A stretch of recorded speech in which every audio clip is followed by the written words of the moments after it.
बाल मजदूरी की समस्या बच्चों को शारीरिक, मानसिक और नैतिक रूप से प्रभावित करती है, जिससे बच्चों के भविष्य की अभिनव विकास पूरी तरह से स्थिर हो जाता है। और यह समस्या केवल हमारे भारत में ही नहीं बल्कि पूरे विश्व में है, जिसे खत्म करने के लिए वैश्विक स्तर पर 12 जून को बाल मजदूरी के खिलाफ विश्व दिवस का अवलोकन किया जाता है।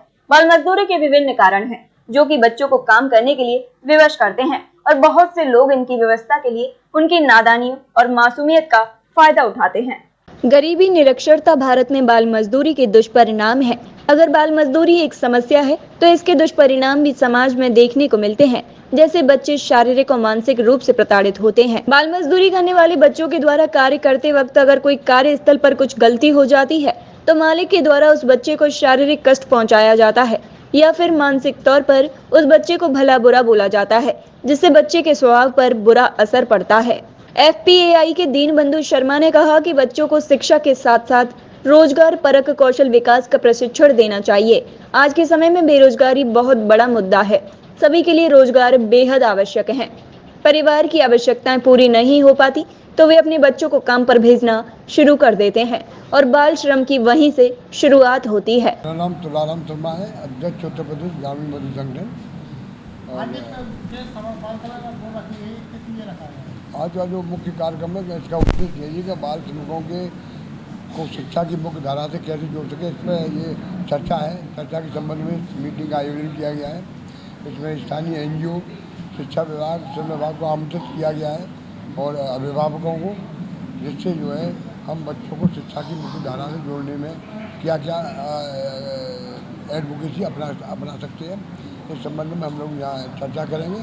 और हमारा मुख्य उद्देश्य ये है शिक्षा का कि बाल श्रम को ख़त्म करने के लिए हमें शिक्षा की मुख्य धारा जोड़ने के लिए हमें एक अभियान चलाना है, संयुक्त अभियान चलाना है, जिसमें सबका अपना अपना सहयोग हो। Planning association of India Agra branch से यहाँ आया हूँ। आज की जो मीटिंग है वो बाल श्रम को लेके है और मजदूरों के बच्चों की शिक्षा के ऊपर है।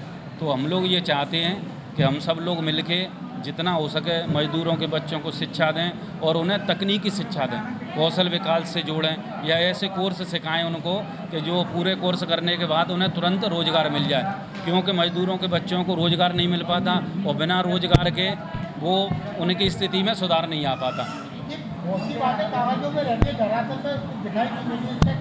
हमारा जो NGO है वो पिछले 30 साल से यहाँ पे आगरा में काम कर रहा है और हमारा टोटल काम ज़मीन पे है और यहाँ से आगरा से करीब 80 किलोमीटर 90 किलोमीटर दूर हम लोग काम कर रहे हैं। और जहाँ वास्तविक गरीब हैं, श्रमिक हैं, मजदूर हैं, उनके बीच में काम कर रहे हैं। और यहाँ जो आए हुए हैं लोग वो आगरा के करीब कोकरसों, जो जगनेर से भी दूर गांव हैं, इधर फतेहपुर सीकरी, इतने दूर दराज से लोग आए हैं और ये लोग हमारे साथ हर समय तैयार रहते हैं। हमें कोई भी ज्ञापन देना हो, कोई रैली निकालनी हो या किसी से मिलना हो तो ये सारे लोग हमारे साथ चलते हैं। और हमारा जो NGO है वो ज़मीन से जुड़ा हुआ NGO।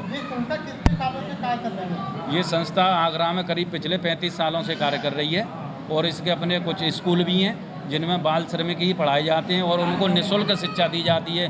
कॉपी, किताब, ड्रेस वगैरह वो संस्था की तरफ से निःशुल्क दिया जाता है। मेरा नाम पदमलता है, मैं साक्षी निशा सब सेवा संस्था से हूँ और आज ये मीटिंग हुई है बाल श्रम के बारे में। तो ये बहुत ही अच्छा प्रयास है हम लोगों का बाल श्रम के लिए कि बच्चों को मजदूरी से दूर हटाकर शिक्षा की ओर ले जाया जाए। तो इसके लिए जो है हमारे 2 स्कूल चल रहे हैं, 50-60 बच्चे जो हैं हमारे निःशुल्क पढ़ाई की ओर ध्यान दिया जा रहा है और महिलाओं के लिए प्रशिक्षण के लिए सिलाई केंद्र भी खोले गए हैं और स्वास्थ्य को ध्यान में रखते हुए जगह जगह हमारे स्वास्थ्य शिविर लगाए जा रहे हैं, जिससे कि महिलाओं का, बच्चों का स्वास्थ्य बढ़िया रहे। ये इन्हीं शब्दों के साथ साक्षी सेवा संस्थान की पदमलता ने कहा कि स्वास्थ्य व शिक्षा बेहद आवश्यक है।